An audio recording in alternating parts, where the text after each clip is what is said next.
శ్రీవారి లడ్డూపై సీఎం చంద్రబాబు రాజకీయం చేశారు. హిందువుల మనోభావాలపై దెబ్బ కొట్టారు. సీఎం చంద్రబాబు, డీసీఎం పవన్ కళ్యాణ్లపై నిప్పులు చెరిగిన ఎమ్మెల్సీ అనంతబాబు, మాజీ ఎమ్మెల్యే ధనలక్ష్మి. పోలవరం శ్రీవారిని దర్శించుకున్న ఎమ్మెల్సీ అనంతబాబు, శ్రీవారి మెట్లను పసుపు నీళ్లతో శుభ్రం చేసిన ఎమ్మెల్సీ. పాల్గొన్న రంపచోడవరం నియోజకవర్గ మండల నాయకులు, ప్రజాప్రతినిధులు, కార్యకర్తలు.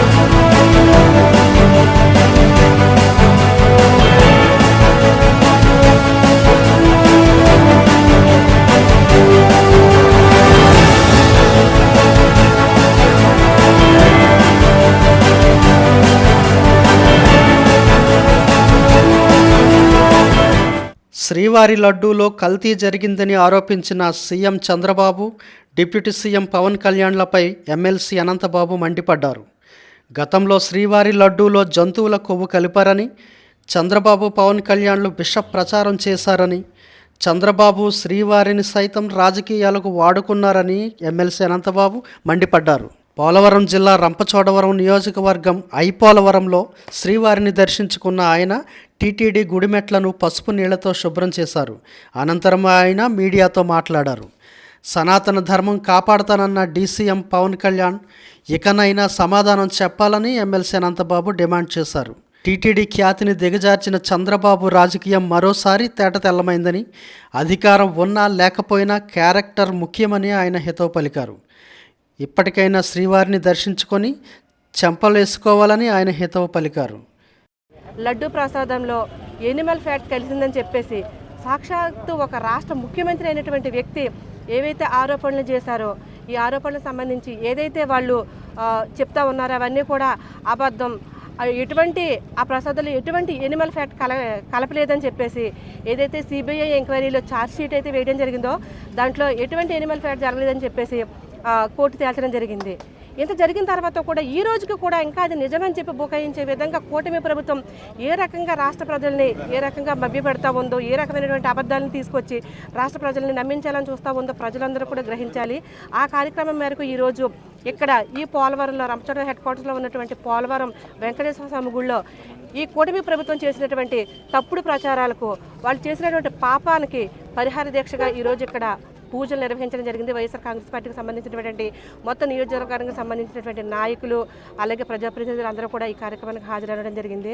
ఖచ్చితంగా మీరు చూసుకున్నట్లయితే ప్రతిసారి కూడా కూటమి ప్రభుత్వ వైఫల్యాన్ని కప్పిపుచ్చుకోవడం కోసం ఒక కొత్త అంశాన్ని తెర మీదకి తీసుకువస్తూ ఏ విధంగా డైవర్షన్ పాలిటిక్స్ చేస్తూ ఉన్నారో ఈ 2 years కాలంలో మనందరం కూడా చూస్తూ ఉన్నాం. అటువంటి డైవర్షన్ పాలిటిక్స్లో భాగంగానే ఈరోజు లడ్డు ఇష్యూ అనేది గతంలో ఏ రకంగా తీసుకొచ్చారు, వైఎస్ఆర్ పార్టీ గవర్నమెంట్లో లడ్డూలో ఎనిమల్ ఫ్యాట్స్ కలిసినాయి అని చెప్పేసి అయితే ఆ రోజు మేమందరం కూడా ఇదే గుళ్ళో మా పార్టీకి సంబంధించిన సమయంలో ఎటువంటి తప్పు కూడా జరగలేదు, ఖచ్చితంగా ఆ భగవంతుడే నిజానిజాలు నిగ్గు తెలుస్తాడని చెప్పేసి మేము ఆ రోజు ఇదే గుళ్ళో మేము పూజలు చేయడం జరిగింది. ఈరోజు భగవంతుడు ఉన్నాడు అని చెప్పేసి మరొకసారి నిరూపిస్తూ సాక్షాత్ వెంకటేశ్వర స్వామి ఈరోజు నిజాన్ని ప్రజల ముందుకు తీసుకొచ్చినటువంటి పరిస్థితులు ఈరోజు మనం చూస్తూ ఉన్నాము.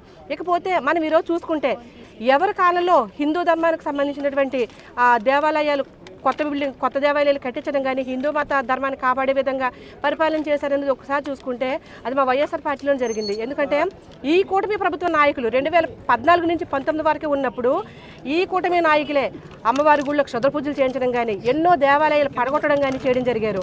మళ్ళీ ఈరోజు 2024 తర్వాత మళ్ళీ అధికారంలోకి వచ్చిన తర్వాత దిగజారిపోయి ఒక ముఖ్యమంత్రి స్థాయిలో ఉన్నటువంటి వ్యక్తి నిజాలు తెలుసుకోకుండా ఇటువంటి స్థాయి తగ్గి మాట్లాడి ఇటువంటి ఆరోపణలు చేయడం అనేది సరికాదు. ఆ రోజు నుంచి మనం చూస్తుంటే ఈయన ఏదో అంటారు, ఈయన తానా అంటే వెనకాల తందానా అన్నట్లుగా ఒక ఆయన వచ్చేసి నేను హిందూ ధర్మ పరిరక్షకుడిని, సనాతన పరిరక్షకుడిని అని చెప్పేసి వచ్చేసి కింద నుంచి పైకి మెట్లు కడుక్కుంటే వెళ్ళిపోతారు. మరి ఈ ధర్మ పరిరక్షకులందరూ కూడా కూర్మా గ్రామాన్ని తగలెట్టేసినప్పుడు ఎక్కడికి వెళ్ళిపోయారు? అదే తిరుమల తిరుపతి దేవస్థానంలో ఈరోజు మనం చూసుకున్నట్లయితే వైకుంఠ ఏకాదశికి తొక్కిసాట్లు ఇంతమంది చనిపోయారు. మరి అప్పుడు ఎందుకు వీళ్ళు పాప పరిహార దీక్షలు చేయలేదు? అప్పుడు ఎందుకు వీళ్ళు మెట్లకు అడగలేదు? అదే తిరుపతిలో రీసెంట్గా చూసుకున్నట్లయితే తాగుబోతులు డైరెక్ట్గా గాలిగోపురాలు ఎక్కేసి అక్కడ శిఖరాలను తాకేస్తున్న పరిస్థితుల్లో మరి ఇప్పుడు ఎందుకు సప్రోక్షణలు చేయట్లేదు? ఇంకా మనం చూసుకున్నట్లయితే సింహాచలంలో కూడా ఈ కూటమి ప్రభుత్వంలోనూ గోడ కూలిపోయి ఎంతమంది చనిపోయారు? మరి అప్పుడు ఎందుకు ఈ హిందూ ధర్మ పరిరక్షకులు, ఈ సనాతన పరిరక్షకులు ఎందుకు మాట్లాడట్లేదు? ఈరోజు ఏ ఎనిమల్ ఫ్యాట్ లేదని చెప్పేసి తేల్చిన తర్వాత మరి ఇప్పుడు ఎందుకు దీని గురించి ఎవరు మాట్లాడట్లేదు? అంటే మతాలు ముసుగులు వేసుకొని ఈరోజు ప్రజల్ని మభ్యపెడుతూ వాళ్ళు సినిమా ప్రమోషన్లు చేసుకోవడం కోసం సినిమాల వేషాలు వేసుకొని వచ్చి ఈరోజు దిగజాడు రాజకీయాలతో పాటు వాళ్ళు సినిమా ప్రమోషన్లు చేసుకోవడం కోసం ఈరోజు మా వైఎస్ఆర్ పార్టీ మీద ఏదైతే నిందలు వేశారో అవన్నీ నిజం కాదని చెప్పేసి ఈరోజు సిబిఐ ఎంక్వైరీ చేసి చెప్పడం జరిగింది. ఇక ముందు కూడా ఖచ్చితంగా వీళ్ళు ఇప్పటి వరకు మనుషులతో ఆడుకున్నారు, వీళ్ళు ఇంకా బరి తెగించేసి దేవుడితో కూడా అబద్ధాలు ఆడేసి వీళ్ళ రాజకీయం కోసం దేవుడిని కూడా రాజకీయాల్లోకి తీసుకొచ్చేసి ఎంతోమంది భక్తుల మనోభావాలు దెబ్బతీసే విధంగా ఏదైతే మాట్లాడారో ఖచ్చితంగా వెంకటేశ్వర స్వామి ఈరోజు నిజాయితీని నిరూపించడం జరిగింది. ఖచ్చితంగా రానున్న రోజుల్లో కూడా ఈ కూటమి నాయకులు ఎవరైతే జగనన్న మీద అసత్య ప్రచారాలు చేశారో, వైఎస్ఆర్ పార్టీ మీద ఏదైతే బురద జలాన్ని చూసారో వాళ్ళందరికీ కూడా ఆ వెంకటేశ్వర స్వామి బుద్ధి చెప్తాడు అని చెప్పేసి కూడా చూసుకుంటూ ఈ విషయం మీడియా ద్వారా ప్రజలందరికీ కూడా మరొకసారి చెప్తా ఉన్నాము. దయచేసి ఈ పగట వేషం వేసుకొని తిరిగేవాళ్ళు వీళ్ళు చేస్తున్నటువంటి అసత్య ప్రచారాలు ఈరోజు మనం చూసుకున్నట్లయితే ఏ ఆధారాలు లేకుండా ఎనిమల్ ఫ్యాట్ కలిసిపోయింది అని చెప్పిన వాళ్ళు ఎన్నో ఎల్లో మీడియా ఛానల్లో ఎంతో డిబేట్లు పెట్టి ప్రచారం చేసిన వాళ్ళు ఈరోజు కాదు అని చెప్పిన తర్వాత ఒక్క ఎల్లో మీడియా ఛానల్ అన్నా సరే ఇది కాదు అని చెప్పేసి ప్రచారం చేయడం జరిగింది. కాబట్టి ఎల్లో మీడియా ఛానల్ ప్రచారాలను నమ్మొద్దని చెప్పేసి రాష్ట్ర ప్రజలకి మేమందరం కూడా ఈ విధంగా కోరుకుంటున్నాం. కేవలం ఈ కూటమి ప్రభుత్వం 2014 నుంచి కానీ ఇప్పుడు 2020 నుంచి అధికారంలో ఉన్నప్పుడే గుడులకు సంబంధించిన ఆస్తుల మీద దాడులు జరగడం కానీ, గుడులు కూల్చివేతలు కానీ, గుడిలో క్షుద్ర పూజలు కానీ ఇవన్నీ కూడా కూటమి ప్రభుత్వం అధికారంలో ఉన్నప్పుడే జరుగుతున్నాయి. ఇవన్నీ కూడా వైఎస్ఆర్ పార్టీ ఎప్పుడూ కూడా అందరూ బాగుండాలన్న ఉద్దేశంతోనే 5 సంవత్సరాలు పరిపాలన చేశాము. ఖచ్చితంగా నిజాలన్నీ కూడా నిగ్గు తేలుతా ఉన్నాయి. కాబట్టి ఆ భగవంతుడే కూటమి ప్రభుత్వానికి శిక్షిస్తాడు, అలాగే వాళ్ళకి బుద్ధి వచ్చేలాగా కూడా చేయాలని ఈరోజు భగవంతుని మేమందరం కోరుకుంటా ఉన్నామండి. శ్రీ వెంకటేశ్వర స్వామి గుడిమెట్లను కడిగి గుళ్ళో పూజలు నిర్వహించాం. ఎందుకు నిర్వహించామంటే ఈ కూటమి ప్రభుత్వం ఉన్న ముఖ్య నాయకులు స్వయాన ముఖ్యమంత్రి, ఉప ముఖ్యమంత్రి వర్యులు ఈ ప్రభుత్వం వచ్చిన తర్వాత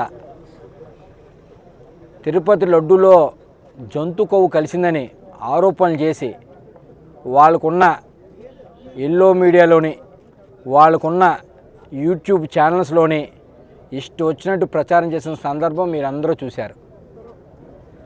చంద్రబాబు నాయుడు గారు రాజకీయం గురించి ఎంతకన్నా దిగజారే పరిస్థితులు గతంలో చూసాం. ఇప్పుడు స్వయాన ఈ దేశంలోనే అతి పవిత్రమైన దేవాలయం అంటూ ఈ దేశంలో ఒకటైన శ్రీ వెంకటేశ్వర స్వామి తిరుమల తిరుపతి వెంకటేశ్వర స్వామి గుడి,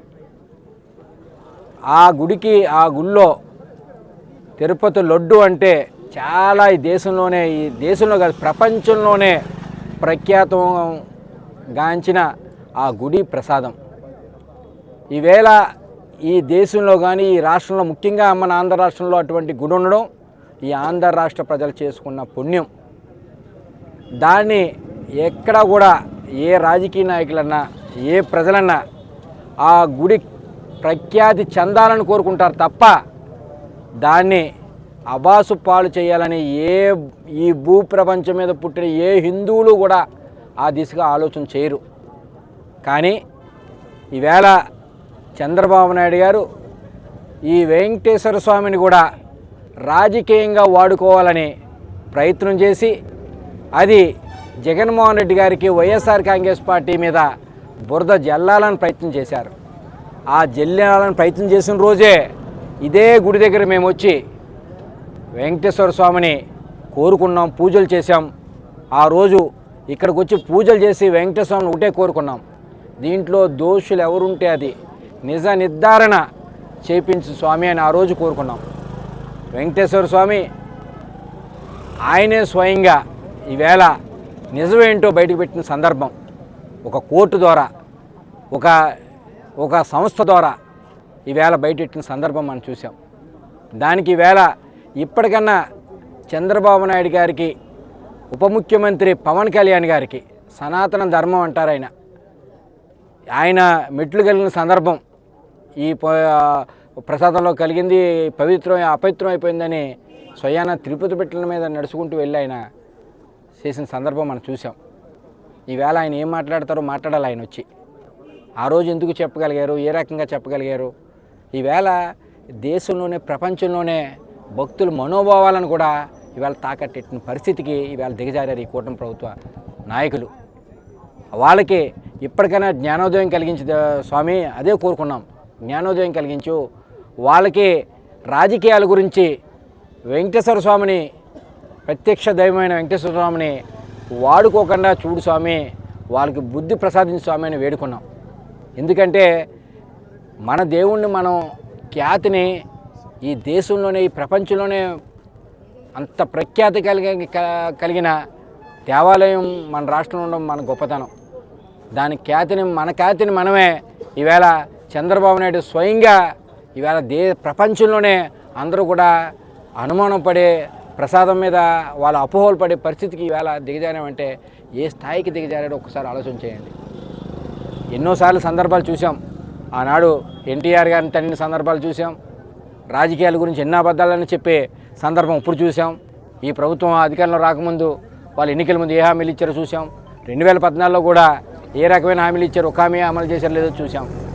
కానీ ఒకటైతే చెప్పగలుగుతూ ఉన్నాం, మా జగన్మోహన్ రెడ్డి గారు రాజకీయాల గురించి నీచమైన వాటికి దారులు తొక్కే తత్వం కాదు మా నాయకుడు. ట్రాక్ చూడండి. జగన్మోహన్ రెడ్డి గారు రాజకీయాలు వచ్చిన కాడి నుంచి ఆయన అధికారంలో రావచ్చు, అధికారం ముఖ్యం కాదు, క్యారెక్టర్ ఉండాలని ఆదిశకు అడుగులేసే నాయకుడు మా జగన్మోహన్ రెడ్డి గారు. ఏం చేసామన్నది ముఖ్యం కాదు, మనం ఏం చెప్పామన్నది ముఖ్యం కాదు, ఏదో రకంగా ఏ దారిలో వచ్చామన్నది ముఖ్యం కాదు, అల్టిమేట్గా పదవిలో కూర్చోవాలన్నది చంద్రబాబు నాయుడు గారు ఆయన ఉద్దేశం. ఈవేళ ఎందుకంటే ఓటే అభ్యర్థిస్తూ ఉన్నాం. ఈ హిందువుల మనోభావాల్ని, భక్తుల మనోభావాల్ని దయచేసి మీరు ఇప్పటికన్నా తెలుసుకోండి. ఇప్పటికన్నా ఆ వెంకటేశ్వర స్వామి దగ్గరికి వెళ్ళి, పోనీ ప్రత్యక్షంగా చెప్పకపోయినా వెళ్ళి ఆ గుడికి వెళ్ళి వెంకటేశ్వర స్వామి ముందు నిలబడి చెంపలు వాయించుకుని ఇటువంటి తప్పులు ఎప్పుడూ చేయమని ఎప్పుడైనా చెప్పండి. ఇంకా ఇంత జరిగాక కూడా స్వయాన ఈ దేశంలోనే అత్యున్నత న్యాయస్థానంలో వాళ్ళు నివేదించిన నివేదిక బయటకు వచ్చాక కూడా ఇవాళ దానికి కూడా ఇవాళ ఇంకా వక్రీకరించి ఇంకా మాట్లాడుతూ ఉన్నారంటే వాళ్ళ యొక్క నైజం అర్థం చేసుకోవాలని మీ ద్వారా కోరుతా ఉన్నాం. ఖచ్చితంగా ఈ పార్టీ నాయకులకు కానీ, ఈ పార్టీ నాయకులందరికీ కూడా కళ్ళుబళ్ళు కౌరులు చెప్పడం, అబద్ధాలు చెప్పడం, లేనిది ఉన్నట్టుగా చెప్పడం, ఉన్నది లేనట్టుగా చెప్పడం వాళ్ళ నైజం. ఆ నైజాన్ని మానుకుని ఇప్పటికన్నా ఈ తిరుపతి ఖ్యాతిని ఇవాళ దిగదార్చారు కాబట్టి దానికి తగిన మూల్యం ఏదో రోజు ఖచ్చితంగా చెల్లించుకోవాలి. ఖచ్చితంగా భగవంతుడు అనేవాడు ఖచ్చితంగా ఆ మూల్యం మీ చేత ఖచ్చితంగా దానికి పరిహారం చెల్లిస్తే పరిస్థితులు ఖచ్చితంగా వస్తాయని మీ ద్వారా వాళ్ళని హెచ్చరిస్తూ ఉన్నా.